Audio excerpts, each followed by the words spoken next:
2 kelas di dalam dunia ini. Ada kelas para elit dan ada kelas kita, rakyat jelata. Even gua tuh masih kehitungnya rakyat gitu loh. Zaman dulu tuh apa sih? Ada bangsawan, ya.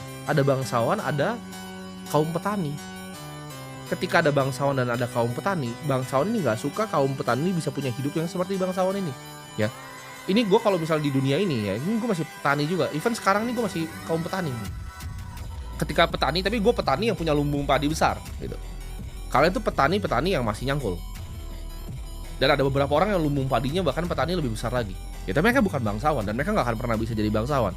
Nah, apa yang terjadi? Ketika petaninya udah mulai banyak nih, yang ibaratnya nih punya lumbung padi yang besar. Bangsawan zaman dulu untuk bikin petaninya kerja, kalau nggak kerja, nggak masuk lagi, lumbung padi dibakar. Dan menurut gue ini kenapa adanya siklus ekonomi, karena mereka perlu bakar lumbung padinya, ya. Jadi kalau kalian perhatiin 2008, ya kan di Amerika lumbung padi dibakarin. Jadi orang bikin duit dari financial market nih, oke, financial crash. 2020 orang punya lumbung padi besar nih. Contohnya yang buka-buka restoran tahun 2020, ya kan. Restoran seafood besar-besar segala macam, lumbung padinya mulai banyak dibakar Covid. Dan menurut gue ini ketika kalian bisa lihat ya, misalnya pasar secara global, oh udah mahal harganya, mereka akan bakar lagi lumbung padinya. 2030 menurut gue lumbung padinya dibakar lagi. Dan ini udah kelihatan kan, ada perang-perang seperti ini. Ini sistematis gitu.